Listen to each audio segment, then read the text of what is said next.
What's good, YouTube? It's your boy Reclaim Your Throne coming at you with another crazy video. But first, I need you to like, comment, share, subscribe. You already know. Reclaim your throne.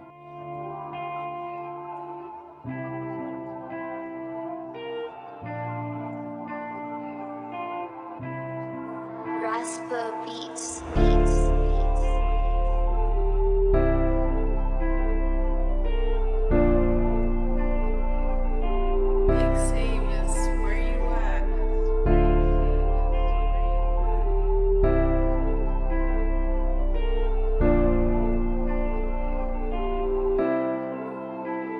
So I want to get into this video, guys, because it's extremely important for you guys to know, man, about the way that these ladies are out here moving, okay? A lot of them, as you know, are moving pretty reckless and they're endangering their lives dealing with the type of dudes that they find attractive. So I kind of want to speak on this Angela Simmons situation. She actually speaks on getting thrown out of a moving vehicle by an old abusive ex, okay? And just to let you know a little bit about Angela Simmons, she, you know, was on Run's house or whatever. And the thing is, she had an opportunity to be with Lil Romeo. Now, she didn't find him attractive. She thought he was corny or square. She had him pegged for some type of dude. Even though he was bossed up dude, he's a handsome guy. There's nothing really wrong with him. But she did not think that he had that excitement in her life. And now she ended up getting pregnant by this guy. And apparently he was a dope dealer thug type dude. And he ends up getting killed. Okay, so now she's a single parent, a single mother. And, you know, she's out here on her dolo trying to date around, and she still hasn't learned her lesson because, as you can see, because she's still dealing with dudes who are on that type of thug time, but that's what she is interested in. So anyways, let's get into it. Angela Simmons is opening up in depth about her harrowing experience being in an abusive relationship. The TV personality and entrepreneur is featured as a guest on the upcoming episode of Taraji P. Henson's whatever. We're gonna skip through that. She says, I dealt with somebody with a temper and I didn't know. It started off as small things. And next thing you know, stuff is getting thrown at me. I'm against the wall, or I'm jumping out of moving cars because I'm afraid, or I'm calling the cops, she said.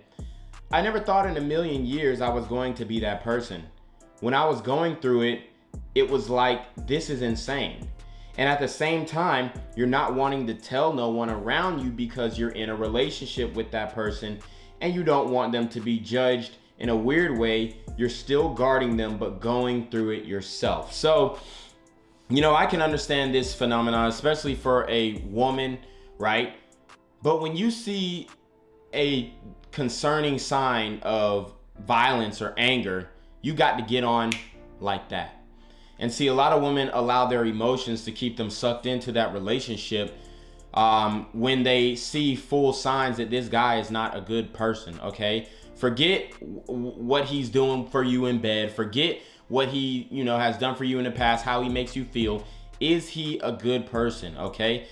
And it's about where these women end up finding these guys a lot of times, because these dudes, they in the streets, they in the club, whatever.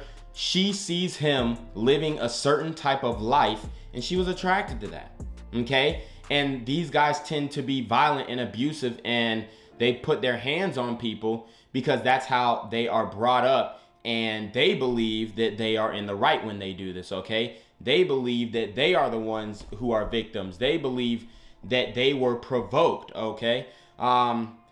So they asked they asked in the article, when asked if she noticed red flags before things took the turn they did in her relationship, Simmons said she didn't.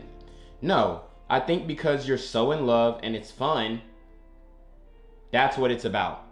Them having fun, okay? Them putting their lives on the line, them having that rush, them having the emotional roller coaster, okay? She said, I didn't fully see it until it was too late. Once you're like knee deep in a relationship and you're like, is this really my life? Okay. Simmons said at one point she blamed herself and wondered if she was doing something in her relationship to make her partner lash out. Okay, that wasn't the only way she coped, even when the relationship came to an end. Honestly, some of it I believed I blocked out, she said. Eventually, there's a mechanism where you just start blocking stuff out because you realize how much if it affects your mentality. It shook me up. I felt horrible after all. Okay, so I mean, obviously, she went through it with this guy, but it's not like she didn't have other options. It's not like she didn't have a way out. And this is my thing, okay? A lot of these women put themselves in a situation, they'll say how abusive men are and this and the third. These are the men that you are choosing, okay? These are the men that you associate yourself with. These are the men that you find attractive. And it goes both ways for men too. You know, you say that you're dealing with these certain women and you're getting cheated on and stuff like that. A lot of times the most attractive women are the most unloyal, the most promiscuous, the ones who gonna get ran through, the ones who have been ran through, the ones who have the highest body count. So as a man, you have to maneuver and you have to understand that you cannot put yourself in situations where you are being abusive physically. Okay, we ain't talking about all that verbal and emotional. I'm talking about putting your hands on somebody and or putting yourself in a position where you're allowing a woman to do the same to you. So anyways, you already know what it is, man. It's your boy Reclaim Your Throne. Till next time.